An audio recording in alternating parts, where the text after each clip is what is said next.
Hero அவருடைய ஃபேமிலியை ஸ்ரீலங்கால இருந்து இல்லீகலா தமிழ்நாட்டுக்கு கூட்டிட்டு வராரு. அவர் எதுக்காக ஸ்ரீலங்கால இருந்து வந்தாரு, இங்க வந்ததுக்கு அப்புறம் அவருக்கு என்ன ஆச்சு அப்படின்னு சொல்றதா இந்த படத்தோட மொத்த கதையே. இந்த படத்தோட மொத்த கதையும் தெரிஞ்சுக்க மறக்காம நம்ம சேனலை சப்ஸ்கிரைப் பண்ணிடுங்க, பக்கத்துல இருக்க பெல் பட்டனையும் பிரஸ் பண்ணிடுங்க. வாங்க கதைக்குள்ள போகலாம். படத்தோட ஸ்டார்டிங்ல நம்ம ஹீரோ அவருடைய ஃபேமிலியை ஸ்ரீலங்கால இருந்து இல்லீகலா கடல் வழியில ராமேஸ்வரத்துக்கு கூட்டிட்டு வராரு. பெட்டியும் பேகும் கையோட ராமேஸ்வர கடற்கரையில வந்து நம்ம ஹீரோடைய ஃபேமிலி இறங்க, அப்பாடா எப்படியோ தமிழ்நாடு வந்துட்டோம் அப்படின்னு சொல்லிட்டு சந்தோஷம் அடைறாங்க. அப்ப பாருங்க ஹீரோடைய சின்ன பையன் பேக போட்லயே வச்சுட்டு வந்துட்டேன் அப்படின்னு சொல்லிட்டு திருப்புன்னு கடற்கரை ஓரத்துக்கு ஓடுறான். டேய் அங்க போவாதடா அப்படின்னு சொல்லிட்டு நம்ம ஹீரோவும் சொல்ற பேச்சு கேட்காம நான் பேக் எடுத்துட்டு வருவான் அப்படின்னு சொல்லிட்டு போட்டுக்கு ஓடிறான். அப்ப பாருங்க கடற்கரை ஓரமா ரவுண்ட்ஸ்ல இருக்க போலீஸ் ஆபீசர் 2 பேரு நம்ம ஹீரோடைய ஃபேமிலியை பிடிச்சிடுறாங்க. நீங்க யாரு என்ன ஏதுன்னு சொல்லிட்டு விசாரிச்சிட்டு இருக்க, நாங்க இலங்கையில இருந்து தான் வந்திருக்கோம் அப்படின்னு சொல்லிட்டு நம்ம ஹீரோ சொல்லிடுறாரு. சோ அப்பனா நீங்க அகதிங்களா அப்படின்னு சொல்லிட்டு அந்த போலீஸ் ஆபீசரும் கேட்க, அதுக்கு ஹீரோவும் விலைவாசி ரொம்ப ஏறி போனதால எங்களால அந்த நாட்டுல சமாளிக்க முடியல, அதனால தான் நாங்க இங்க தப்பிச்சு வந்தோம் அப்படி சொல்லிடுறாரு. சரி நீங்க வந்துட்டுங்க, உங்களுக்கு இங்க யார் அடைக்கலம் கொடுக்குது அப்படின்ற மாதிரிலாம் அந்த போலீஸ் ஆபீசர் கேட்க, நம்ம ஹீரோவும் என்னுடைய மச்சான் இங்க வரேன்னு சொன்னாரு, ஆனா இன்னும் ஆளக்கான கண்டிப்பா இங்க தான் இருப்பாரு, உங்களை பார்த்த பயத்துல போட்டு பக்கத்துல எங்கன்னா ஒழிஞ்சிருப்பாரு, கண்டிப்பா கண்டுபிடிச்சலாம், அவருடைய உருவம் பெருசுதான் அப்படின்னு சொல்றாரு. சோ அங்க இங்க தேனதுக்கு அப்புறம் மச்சான கண்டுபிடிச்சிட்டாங்க. அந்த மச்சான் வேற யாருமே இல்ல, நம்ம யோகி பாபு தான். மச்சானே அந்த ஃபேமிலியும் அந்த போலீஸ் ஆபீசர் 2 பேருமே அரெஸ்ட் பண்ணி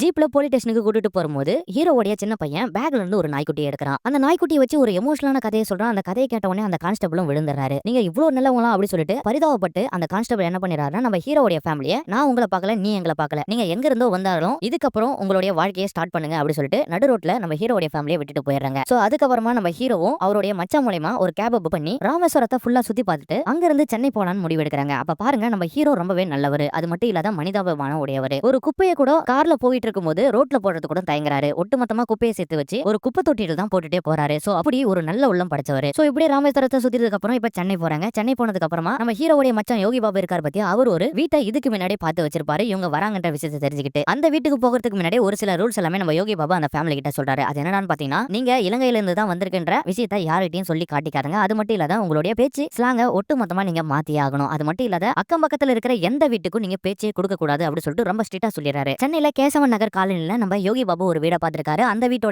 ஹவுஸ் ஓனரை மீட் பண்றதுக்காக தான் அந்த ஃபேமிலியை கூட்டிட்டு நம்ம யோகி பாபு போயிட்டு இருக்காரு. அப்ப பாருங்க இந்த வீட்டு ஹவுஸ் ஓனர் என்ன வேலை செய்யறாங்க அப்படி சொல்லிட்டு அவங்க ஒய்ஃப் கிட்ட இதுக்கு முன்னாடி நம்ம யோகி பாபு ரொம்ப நேரமா கேட்டிருப்பாங்க. அப்ப ஏதோ ஒரு காரணத்தால அவங்க தட்டி கடிச்சிட்டே இருப்பாங்க. சோ இப்ப ஃபேமிலியோட வரும்போது உங்களுடைய ஹஸ்பண்ட் என்ன வேலை செய்யறாங்க அப்படி சொல்லிட்டு திருப்பி நம்ம யோகி பாபு கேட்கறாரு. சோ அப்பவும் பாருங்க தட்டி கடிச்சிட்டே இருக்காங்க. சோ அந்த இடத்துல அந்த ஹவுஸ் ஓனரே வந்தாரு. என்னுடைய ஹஸ்பண்ட் என்ன வேலை செய்யறாங்கன்னு கேட்டிருந்தாங்க. அவரே வந்துட்டாரு, நீங்களே பாத்துங்க அப்படி சொல்றாரு. சோ வந்தாதான் தெரிய வருது அவர் யாரு அப்படி சொல்லிட்டு அவர் ஒரு போலீஸ் ஆபீசர். போலீஸ் ஆபீசரை பார்த்த உடனே அந்த ஃபேமிலியும் நம்ம யோகி பாபும் பயங்கரமா ஜர்க் ஆகுறாங்க. ஏன்னா இவங்க ஒரு அகதிகள், போலீஸ் கிட்ட மாட்டினா இவங்களுடைய கதையே முடிஞ்சிடும். வர போலீஸ் பேரு ராகவன். ராகவனும் நம்ம ஹீரோவை பார்த்து உங்க பேர் என்ன, நீங்க எந்த ஊரு அப்படி சொல்லி கேட்கறாரு. ஹீரோ என்னுடைய பேரு தர்மதாசன் சொல்லிட்டு இன்ட்ரோடியூஸ் ஆகுறாரு. அது மட்டும் இல்லாத அவர் பேசும்போது இலங்கை பாஷையில தான் பேசுறாரு. அதை பார்த்த போலீஸ் ஆபீசரும் என்ன உங்க ஸ்லாங்கே ஒரு மாதிரியா இருக்கு, நீங்க இலங்கையா அப்படி சொல்லி கேட்கறாரு. இல்ல நாங்க கேரளான்னு சொல்லிட்டு நம்ம ஹீரோவுடைய மச்சான் யோகி பாபு மொழி பெறாரு. சோ அதுக்கப்புறம் இவங்களோட டீட்டெயில் எல்லாமே வாங்கி வச்சுக்கிட்டு போலீஸ் ஆபீசர் ராகவனும் மொட்டை மாடியில இருக்கிற வீட்டு சாவியை நம்ம ஹீரோ கிட்ட கொடுத்து அனுப்புறாரு. சோ அந்த வீட்டுக்கு போன உடனே நம்ம ஹீரோ ஹீரோயினி அவங்க 2 பசங்க அந்த வீட்டை பார்த்து ரசிச்சுட்டு வந்துட்டு இருக்காங்க. அப்ப பாருங்க நம்ம ஹீரோவுடைய பெரிய பையன் மட்டும் நம்ம ஹீரோ கிட்ட முகம் கொடுத்து கூட பேசுறது இல்ல. ஆரம்பத்துல இருந்தே ரொம்ப கோவமா தான் இருந்துட்டு வராரு. சின்ன பையன் ரொம்பவே சுட்டித்தனமான ஆளு. சோ ஜாலியா ஃபன் பண்ணிட்டு என்ஜாய் பண்ணிட்டு வந்துட்டு இருக்க நம்ம ஹீரோ அகதிகளா நம்ம இங்க வந்துட்டோம், நம்ம இங்க வாழ்வாதாரத்தை எப்படி மாத்திக்க போறோம் அப்படி சொல்லிட்டு யோசிச்சுட்டு வந்துட்டு இருக்காரு. சோ அங்க கட் பண்ண அடுத்த நாள் நம்ம ஹீரோவுடைய மனைவி காய்கறி வாங்குறதுக்காக கீழே போகும்போது பக்கத்து வீட்டார் இன்ட்ரோடியூஸ் ஆகுறாங்க. புதுசா குடி வந்திருக்காங்களா, எதனா ஹெல்ப் வேணா என்கிட்ட கேளு அப்படி சொல்லிட்டு அந்த அம்மா கேக்குறாங்க. ஆனா அந்த அம்மாவுடைய ஹஸ்பண்ட் மட்டும் ரொம்பவே முறைச்சு பார்த்துட்டு இவங்க கிட்ட பேசக்கூடாது அப்படி சொல்லிட்டு அவங்க மனைவியை கூட்டிட்டு வேகமா போயிடுறாங்க. அதை பார்த்தா நம்ம ஹீரோயினும் என்னடா இப்படி இருக்காங்களே அப்படி சொல்லி நினைச்சுக்கிட்டு அவங்க வீட்டுக்கு வந்துறாங்க. வீட்டு எல்லாமே சுத்தமா கிளீன் பண்ணிட்டு நல்ல அரேஞ்ச்மெண்ட் எல்லாம் பண்ணிட்டு இருக்க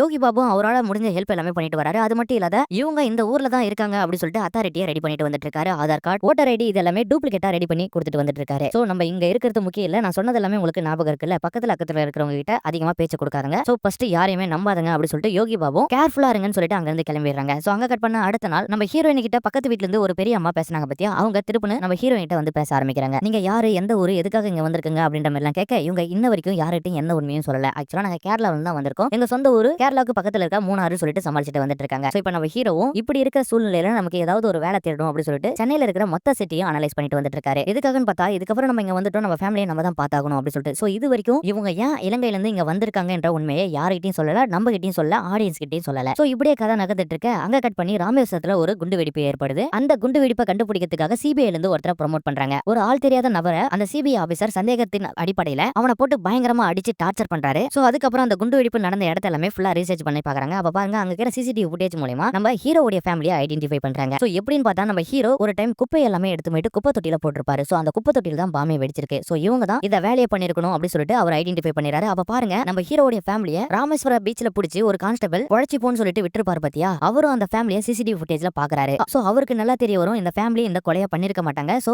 இவங்க ரொம்பவே நல்லவங்க அப்படி சொல்லிட்டு இந்த உண்மையை அந்த ஹையர் ஆபீசர் சொல்லாம அந்த கான்ஸ்டபிளும் மறைச்சிட்டு வந்துட்டு இருக்காரு. சோ அந்த கான்ஸ்டபிள் கூட இருக்கிற ஒரு போலீஸ் ஆபீசர் இந்த உண்மை எல்லாமே சொல்லிடலாம் அப்படி சொல்லிட்டு வற்புறுத்திட்டு இருக்காரு. ஆனா அவங்கள பார்த்தா அந்த போல பாம்பு வச்சு மத்தவங்கள கொலை பண்ற மாதிரி தெரியல. அவங்க ரொம்பவே நல்லவங்க. சோ அவங்க அந்த குப்பையை போட்டாங்க அப்படின்றதுக்காக அவங்க கொலைகாரலாம் நம்ம சொல்லக்கூடாது அப்படி சொல்லிட்டு அந்த கான்ஸ்டபிள் அந்த இன்னொரு போலீஸ் ஆபீசரை சமாதானம் பண்ணிட்டு வந்துட்டு இருக்காரு. அந்த போலீஸ் ஆபீசரும் எனக்கு ஏதாவது ஒரு பிரச்சனை வர நிலைமை வந்துச்சுன்னா கண்டிப்பா நான் உங்களை கை காட்டி விட்டுட்டு போயிட்டே இருப்பேன் அப்படின்ற மாதிரி கட்டன் நெட்டா பேசுறாரு. சோ இப்போ அந்த கான்ஸ்டபிளும் ரொம்பவே யோசிச்சுட்டு வந்துட்டு இருக்காரு என்ன பண்ணலாம் எது பண்ணலாம்னு சொல்லிட்டு. அங்க கட் பண்ணி இந்த சைடு சென்னையில இருக்கிற நம்ம ஹீரோடைய ஃபேமிலி தான் காட்டுறாங்க. அந்த காலனில பக்கத்துல இருக்கிறவங்க யாருமே ஒருத்தருக்கு ஒருத்தர் பேசிக்கிறதே இல்ல. அவங்க உண்டு அவங்க வேலை உண்டுன்னு தான் பாத்துட்டு இருக்காங்க. சோ அந்த காலனில ஒரு பேச்சுலர் பையன் இருக்கான். அவன் பாருங்க எப்பவுமே குடிச்சிட்டு பக்கத்து வீட்ல வாந்தி எடுத்துக்கிட்டு ரொம்பவே சண்டை வடிச்சிட்டு இருக்கான். சோ அதனால அந்த காலனில இருக்கிறவங்க எல்லாருமே அந்த பேச்சுலர் பையன் மேல ரொம்பவே கோவத்துல இருப்பாங்க. எப்ப பார்த்தாலும் இவன் இதே வேலை தான் பண்ணிட்டு இருக்கான். பாட்டில போட்டு உடைக்கிறான். அவன பயங்கரமா சத்தம் போட்டு இருக்க நம்ம ஹீரோவும் அவனை பாக்குறாரு. சோ அங்க கட் பண்ண இப்ப நம்ம ஹீரோ ஹீரோயினே ரெண்டு பேருமே காட்டுறாங்க. வீடு அரேஞ்ச் பண்ணிட்டோம். இதுக்கப்புறம் நம்ம ஏதாவது ஒரு வேலைக்கு போகணும் அப்படி சொல்லி முடிவு எடுக்கிறாரு. சோ அங்க கட் பண்ண அடுத்த நாள் நம்ம யோகி பாபு ஹீரோவுடைய வீட்டுக்கு வராரு. ஓட்டர் ஐடி கொடுக்கறதுக்காக. அதுவும் டூப்ளிகேட் ஓட்டர் ஐடி. சோ பாருங்க நம்ம ஹீரோ யோகி பாபு பார்த்து என்னுடைய சின்ன பையனுக்கு ஸ்கூல் அரேஞ்ச் பண்ணிட்டேன். நாள்ல இருந்து ஸ்கூல் போவான் அப்படின்ற மாதிரி சொல்றாரு. இதை தாண்டி எனக்கு நீ ஒரு ஹெல்ப் பண்ணி ஆகணும் அப்படின்னு சொல்லிட்டு நம்ம ஹீரோ கேட்கறாரு. என்னடான்னு பாத்தீங்கன்னா எனக்கு ஒரு லைசன்ஸை நீ ரெடி பண்ணி கொடுக்கணும். நான் கார் ஓட்டலான்னு இருக்கேன் அப்படின்ற மாதிரி சொல்றாரு. இந்த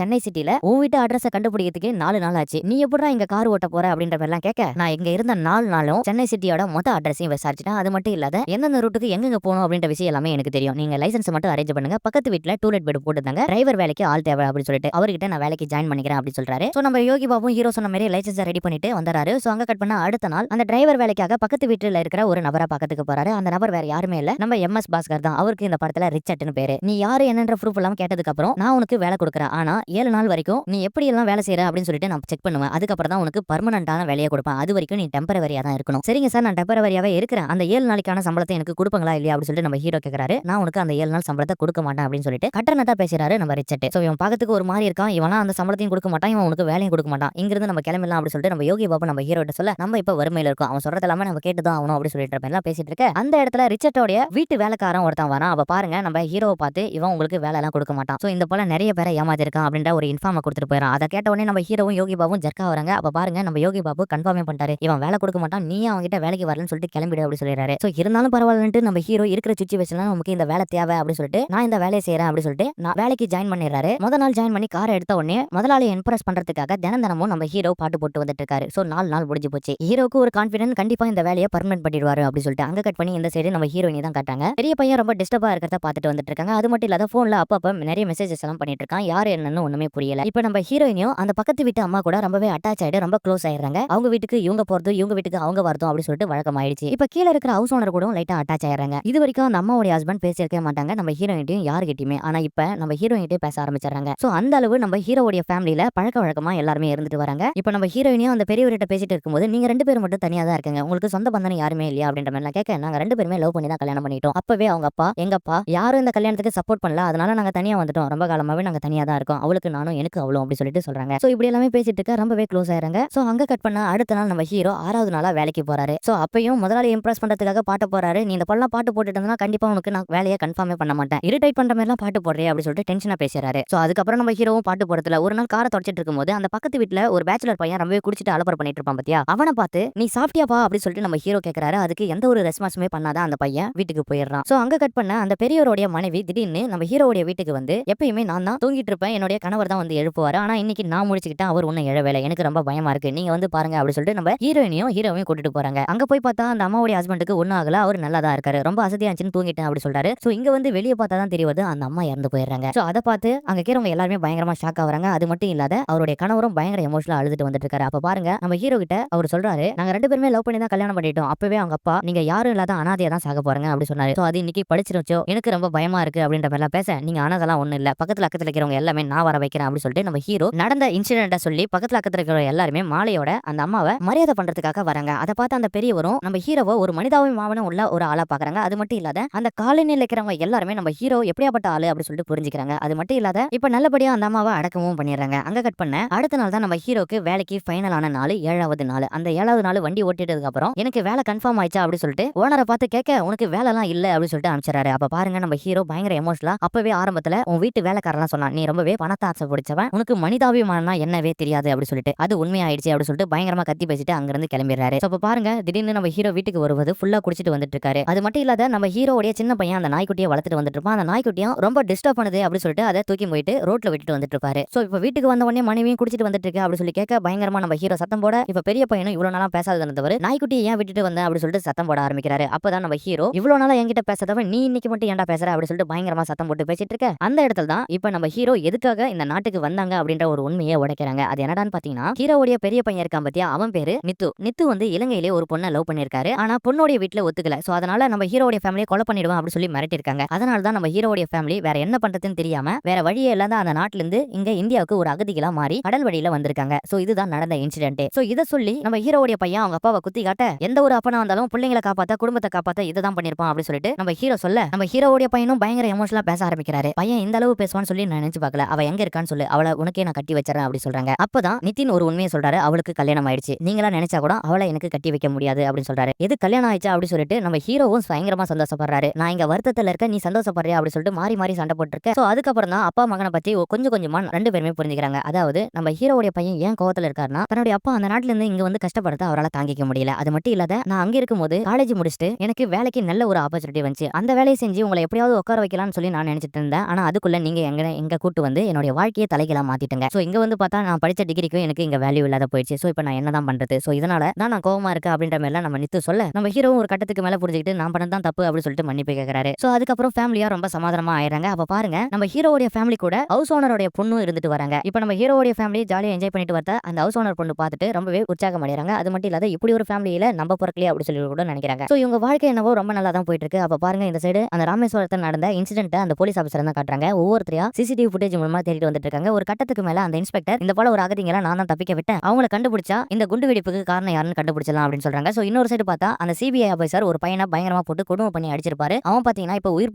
பிழைக்கவே முடியாது அப்படின்ற நிலைமையில இருக்கான். இந்த குண்டு வெடிப்பை கண்டுபிடிச்சாதான் இவருடைய வேலைக்கு காப்பாத்திக்க முடியும். அப்படி இல்லனா இவன் அடிச்ச கேஸ்ல இவன் இறந்து போயிட்டானா இவன் வேலை போயிடும் அப்படின்னு சொல்லிட்டு அந்த சிபிஐ ஆபீசரும் இந்த கேஸை இம்பார்ட்டன்ட் பண்ணி தேடிட்டு வந்துட்டு இருக்காரு. சோ இந்த சைடு பார்த்தா நம்ம ஹீரோவுடைய ஃபேமிலியில இதுக்கப்புறம் நமக்கு பிரச்சனையே இல்ல அப்படின்னு சொல்லிட்டு சந்தோஷமா இருக்க அந்த இடத்துல தான் ஒரு பிரச்சனையே ஸ்டார்ட் ஆகுது. அது என்னடான்னு பாத்தீங்கன்னா நம்ம ஹீரோவுடைய சின்ன பையன் எடுத்துட்டு வந்த நாயால ராமேஸ்வரத்துல இருக்கிற கான்ஸ்டபிள் தான் காட்டுறாங்க. அந்த கான்ஸ்டபிள் கிட்ட ஒருத்தன் கேஸ் கொடுக்கறதுக்காக வரான். என்ன கேஸ்னு பார்த்தா நாயக்கானன் கேஸ் கொடுக்குறான். அவன் இருக்கிற பிரச்சனை உனக்கு நாயக்கானன் கேஸ் கொடுக்குறியா, சரி நாயை பத்தின டீடைல் சொல்லுன்னு சொல்லிட்டு நாயை பத்தின டீடைல் எல்லாமே அந்த கான்ஸ்டபிள் கேட்டுட்டு வர அந்த நாயை பத்தின டீடைல் எல்லாமே சொல்லிட்டு அந்த நாயோட போட்டோ காட்டுறாரு. அந்த நாயோட போட்டோ பார்த்த உடனே இதை எங்க தொலைச்சுன்னு சொல்லி கேட்கறாரு. இதை நான் ராமேஸ்வரத்தில் தான் தொலைச்சேன் அப்படின்ற மாதிரி எல்லாம் சொல்ல நம்ம கான்ஸ்டபிள் பயங்கரமா ஷாக் ஆகி நிக்கிறாரு. ஏன்னா ஆரம்பத்துல நம்ம ஹீரோவுடைய சின்ன பையன் தான் அந்த நாயை வச்சிருந்திருப்பான். நம்ம ஹீரோ கிட்ட கொடுத்து ரொம்ப நல்லவன்ற மாதிரி எல்லாம் நடிச்சிட்டு அந்த நாயை ரொம்ப அழகா கொஞ்சிக்கிட்டு அவங்க பையன் கிட்ட கொடுத்துட்டு போயிருப்பாரு. சோ இப்ப நாயை வச்சு தான் அந்த ஃபேமிலியை நம்ம கான்ஸ்டபிள் ஐடென்டிஃபை பண்ணி சிபிஐ ஆபீசர் கிட்ட சொல்றாரு. இப்ப சிபிஐ ஆபீசரும் அவங்கள பிடிச்சி ஆகணும் அப்படின்னு சொல்லிட்டு சென்னை சிட்டி ஃபுல்லா தேடிட்டு வந்துட்டு இருக்காங்க. சோ அங்க கட் பண்ண இந்த சைடு நம்ம ஹீரோவுடைய ஃபேமிலி தான் காட்டாங்க. இப்ப அந்த இறந்து போனாங்க பத்தியா அந்த அம்மாவுக்கு கண்ணீர் அஞ்சலி செலுத்துறதுக்காக சர்ச்சில் போயிட்டு எல்லாமே ப்ரே பண்ணிட்டு வந்துட்டு இருக்காங்க. அப்ப பாருங்க அந்த தெருவில் இருக்கிறவங்க எல்லாமே ஒருத்தருக்கு ஒருத்தர் ரொம்பவே கனெக்ட் ஆயிட்டாங்க. அது மட்டும் இல்லாத எல்லாருமே நம்ம ஹீரோவை பத்தி தான் ரொம்ப பெருமையா பேசிட்டு வந்துட்டு இருக்காங்க. இன்னொரு சைடு பார்த்தா அந்த காரோடைய ஹவுஸ் ஓனரும் நம்ம ஹீரோக்கு பர்மனண்டான வேலையும் கொடுத்துறாங்க.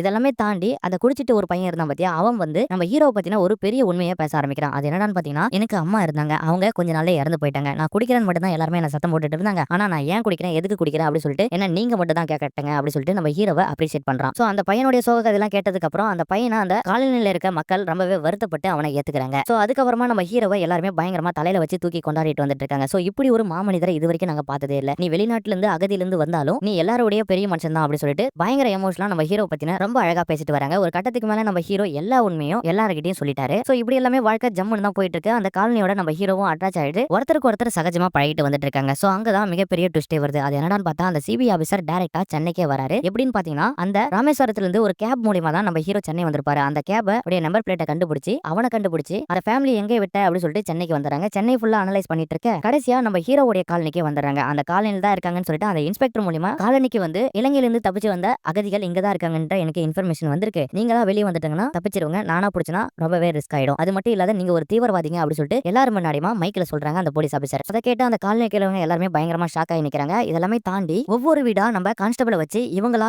அப்படி சொல்லிட்டு அந்த சிபிஐ ஆபீசரும் கேட்டுட்டு வந்துட்டு இருக்காங்க. சோ ஒவ்வொரு வீடும் செக் பண்ணிட்டதுக்கு அப்புறம் கடைசியா நம்ம ஹீரோவுடைய வீட்டுக்கு வந்ததுக்கு அப்புறமும் அந்த கான்ஸ்டபிள் இவங்க இல்ல அப்படி சொல்லிடுறாங்க. என்னடா 20 வீடு செக் பண்ணியும் இவங்க இல்லன்னு சொல்ற, சோ உண்மையாலுமே நீ பாத்தியா இல்லையா அப்படி சொல்லிட்டு அந்த கான்ஸ்டபிள் அந்த சிபிஐ ஆபீசர் போட்டு அடிச்சு விசாரிக்கிறாரு. சோ இதை பார்த்து நம்ம ஹீரோவும் பயங்கரமா ஷாக் ஆகி நிக்கிறாரு. நாங்க தான் அந்த அகதிகள்னு இந்த கான்ஸ்டபிளுக்கு நல்லாவே தெரியும், ஆனா ஏன் இவர் வந்து நம்மள காட்டி கொடுக்கல அப்படி சொல்லிட்டு யோசிக்கிறாரு. சோ அப்ப பாருங்க சிபிஐ ஆபீசருக்கு ஒரு போன் கால் வருது. அது என்னடான்னு பாத்தீங்கன்னா இவர் பயங்கரமா அடிச்சு ஒரு பையனை விசாரிச்சார் பத்தியா அவன் இறந்து போயிட்டான். இவனை அரெஸ்ட் பண்ண சொல்லி மேல இடத்துல இருந்து இன்ஃபார்ம் வந்துருச்சு. சோ இப்போ இவனை அரெஸ்ட் பண்றதுக்காக போலீஸ் வந்துட்டு இருக்காங்க. சோ அதை பார்த்து அந்த கான்ஸ்டபிள் ரொம்ப சந்தோஷம் அடைறாரு. சோ போலீஸ் ஆபீசர் எல்லாமே போயிட்டதுக்கு அப்புறம் அந்த கான்ஸ்டபிள் இங்க இருந்து வெளியே போறாரு. அப்ப பாருங்க நம்ம ஹீரோ பின்னாடியே வந்து நாங்க தான் அந்த அகதிகள்னு உனக்கு நல்லாவே தெரியும், ஆனா நீ ஏன் போலீஸ் ஆபீசர் கிட்ட எங்களை காட்டி கொடுக்கல அப்படி சொல்லி கேட்கறாரு. நீங்க அகதியா இருக்கலாம், ஆனா உங்களுடைய மனசு இங்க வேற இல்ல. இதை நான் எப்படி தெரிஞ்சுக்கிட்டேன்னா, ஒவ்வொரு வீட்டுக்கும் நாங்க செக்கிங்காக போகும்போது அங்க இருக்கிற எல்லாருமே தமிழ்ல பேசாம இலங்கை பாஷையில் தான் பேசுனாங்க. அதுல இருந்தே புரிஞ்சுக்கிட்டேன் நீங்க இந்த காலனியோட இந்த மக்களோட எவ்வளவு அட்டாச் ஆயிருக்குங்க அப்படி சொல்லிட்டு. நீங்க என் கண்ணுக்கு மட்டும் நல்லவனா தெரியல, இங்க இருக்கிற எல்லா கண்ணுக்கும் நல்லவனா தான் தெரிஞ்சிருக்குங்க. யார் சொன்னா நீங்க அகதிகள்னு சொல்லிட்டு, இது உங்களுக்கான இடம், நீங்க இங்க தான் இருக்கணும் அப்படி சொல்லிட்டு அந்த கான்ஸ்டபிளும் நம்ம ஹீரோவை ரொம்ப பெருமையா பேசிட்டு அங்க இருந்து கிளம்புறாரு. சோ அதுக்கப்புறம் நம்ம ஹீரோ அவங்க ஃபேமிலியோட ரொம்ப சந்தோஷமா இருந்துட்டு வராரு.